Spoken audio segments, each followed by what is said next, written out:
नमस्कार। इस वीडियो में हम स्किल इन्हेंसमेंट कोर्स सृजनात्मक लेखन को पढ़ने वाले हैं, जिसके यूनिट 3 को इसमें हम पढ़ने वाले हैं। यूनिट 1 और यूनिट 2 की वीडियो बना दी गई हैं, जो कि हमारे चैनल पर प्लेलिस्ट में आपको मिल जाएंगी। ये यूनिट 3 है, इसमें हमें लघु कथा को पढ़ना है। लघु कथा के लेखन की प्रक्रिया, इसके परिभाषा, स्वरूप, इसकी विशेषताएं, इसके क्या क्या तत्व है, उन्हें पढ़ना है। तो आइए वीडियो को शुरू करते हैं। लघु कथा आधुनिक हिंदी साहित्य की एक अत्यंत लोकप्रिय और सशक्त विधा है। इसे केवल छोटी कहानी समझना भूल होगी। यह अपनी संरचना और प्रभाव में कहानी से भिन्न एक स्वतंत्र विधा है। आइए हम यूनिट 3 के जो पहला टॉपिक है, लघु कथा की परिभाषा, स्वरूप और इसकी विशेषता, इसे पढ़ते हैं। इसमें सबसे पहले हम लघु कथा की परिभाषा को देखें तो अलग अलग विद्वानों ने लघु कथा को अलग अलग अपने अपने ढंग से परिभाषित किया है।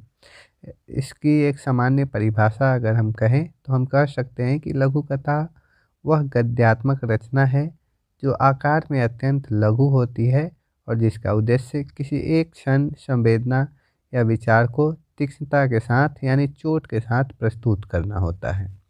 यानी लघु कथा एक गद्यात्मक विधा है जो अत्यंत लघु होती है, अत्यंत छोटी होती है और जिसमें किसी एक ही उद्देश्य को केंद्र में रखा जाता है, किसी एक ही संवेदना या विचार पर चोट किया जाता है। यह लघु कथा होती है। डॉक्टर सतीश दुबे बताते हैं कि लघु कथा आकार में छोटी है पर प्रभाव में वह तीखी और मारक होती है। वह जीवन के किसी एक खंड सत्य को उजागर करती है। कमलेश्वर हिंदी साहित्य में कथाकार हुए। इन्होंने कहा कि लघु कथा कहानी का लघु संस्करण नहीं है, बल्कि यह संरचना में एक स्वतंत्र विधा है। यानी उन्होंने इसे कहानी से इतर एक विधा के रूप में माना है। हम लघु कथा के स्वरूप को देखते हैं। लघु कथा का स्वरूप बिंदु में सिंधु जैसा है, यानी गागर में सागर भरने जैसा है। यानी कम शब्दों में अधिक भावनाओं को एक साथ लेकर चलना। कहानी से इसकी तुलना करें तो कहानी में जीवन का विस्तृत चित्रण होता है, पात्रों का विकास और घटनाओं का फैलाव होता है। इसके विपरीत लघु कथा में न तो विस्तृत भूमिका होती है, न ही वातावरण का लंबा चौड़ा वर्णन किया जाता है। यह सीधे मुख्य बिंदु से शुरू होती है और चरम सीमा पर समाप्त होती है। यह जीवन के किसी एक मार्मिक क्षण को पकड़ती है और बिजली की कौंध की तरह उसे प्रकाशित कर देती है। इसकी विशेषताओं को देखते हैं। इसकी पहली और प्रमुख विशेषता है संक्षिप्तता।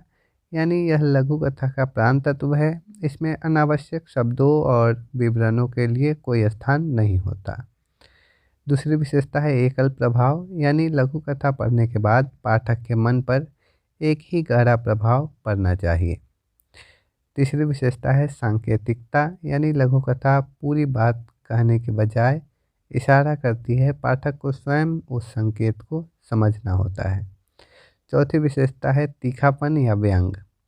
यह एक सफल लघु कथा का चौंकाने वाला और विचारोत्तेजक तत्व है जो पाठक को सोचने पर मजबूर कर देता है।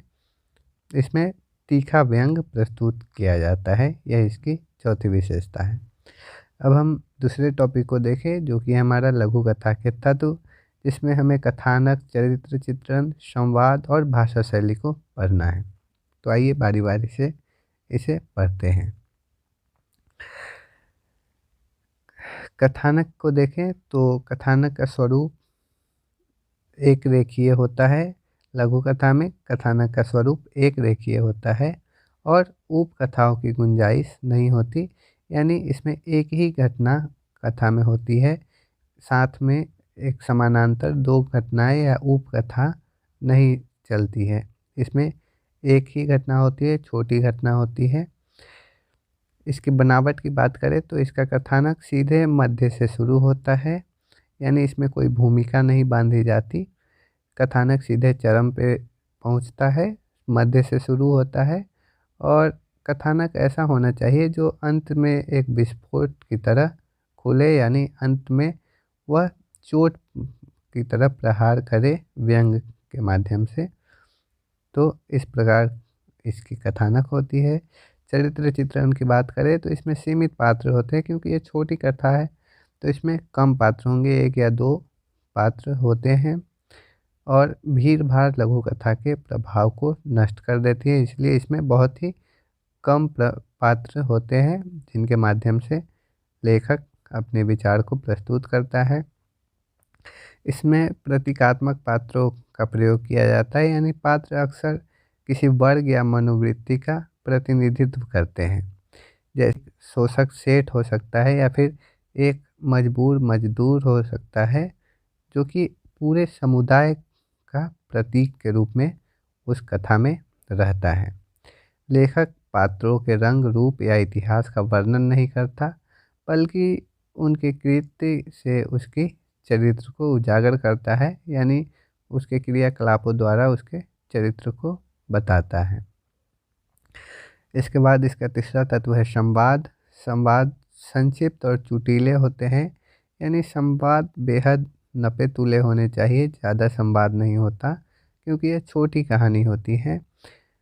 वे कहानी को आगे बढ़ाने वाले और पात्रों की मानसिकता को खोलने वाले संवाद होते हैं, और अनावश्यक संवादों से बचना चाहिए। इसमें मतलब अभिवादन जैसे नमस्ते, कैसे हो, इन सारी चीज़ों को प्रयोग नहीं किया जाता है। औपचारिक संवादों को लघु कथा में जगह नहीं दी जाती है। संवाद सीधे मुद्दे पर होने चाहिए, यह लघु कथा में संवाद की विशेषता है।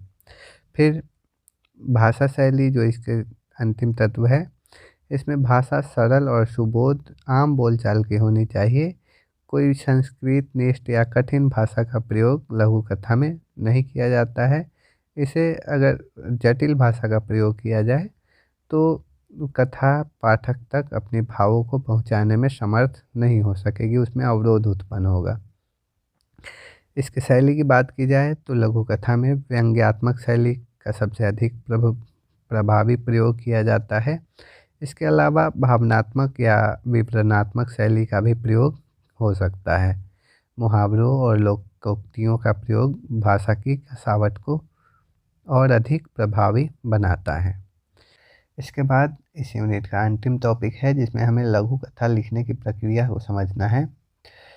तो लघु कथा लिखने की प्रक्रिया को मैं आपको 3 चरणों में बता रहा हूँ, जिसमें चरण 1 है जिसमें विचार, यानी हमारी लघु कथा लिखने का उद्देश्य क्या है, ये हमें निर्धारित करना होगा।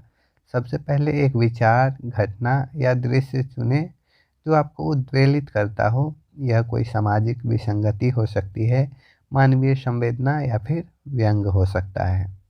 उदाहरण के तौर पे भूख जैसा विषय, एक गरीब बच्चे या कूड़ेदानी से खाना बीन रहा हो, ऐसा बिंब आप प्रस्तुत कर सकते हैं।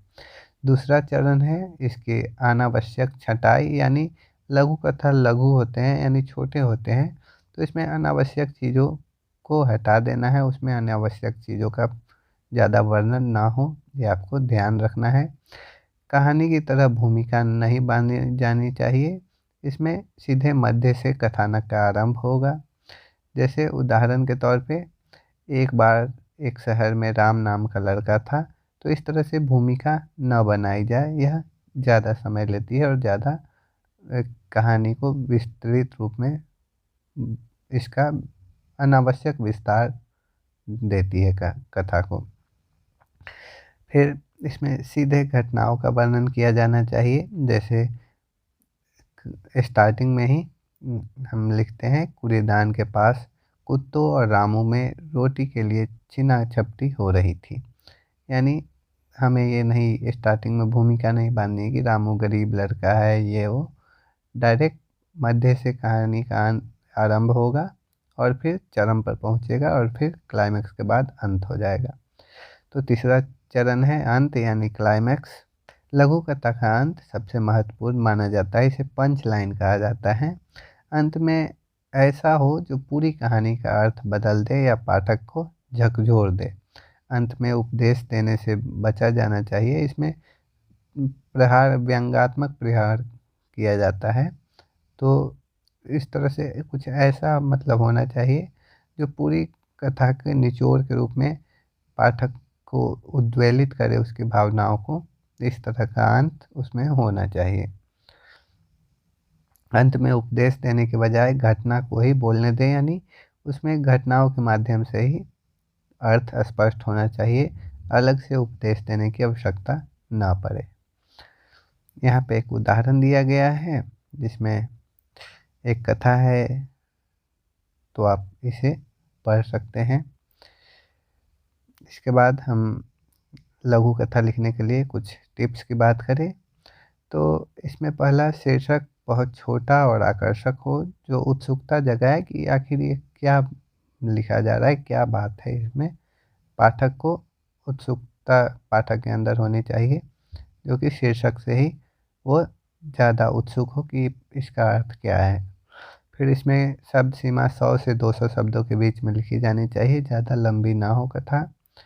और लिखने के बाद उसे पढ़े और सोचे क्या इस शब्द को हटाया जा सकता है, अनावश्यक शब्दों का प्रयोग नहीं किया जाना चाहिए। इस प्रकार हमने लघु कथा को पढ़ा, जो कि हमारे सृजनात्मक लेखन स्किल इन्हेंसमेंट कोर्स का तीसरा यूनिट था। आशा करता हूँ आपको समझ में आया होगा। अगर कोई डाउट हो तो कमेंट सेक्शन में पूछ सकते हैं। यूनिट 1, 2 की वीडियो अपलोड की जा चुकी है। यूनिट 4 की वीडियो इस वीडियो के बाद आपको मिल जाएंगी। ये सारी वीडियो हमारे चैनल पर प्लेलिस्ट में आपको मिल जाएंगे। अगर वीडियो अच्छा लगता है तो अपने दोस्तों को भी साझा कर सकते हैं, अपने क्लास के ग्रुप में इसे भेज सकते हैं। मिलते हैं अगली वीडियो में। धन्यवाद।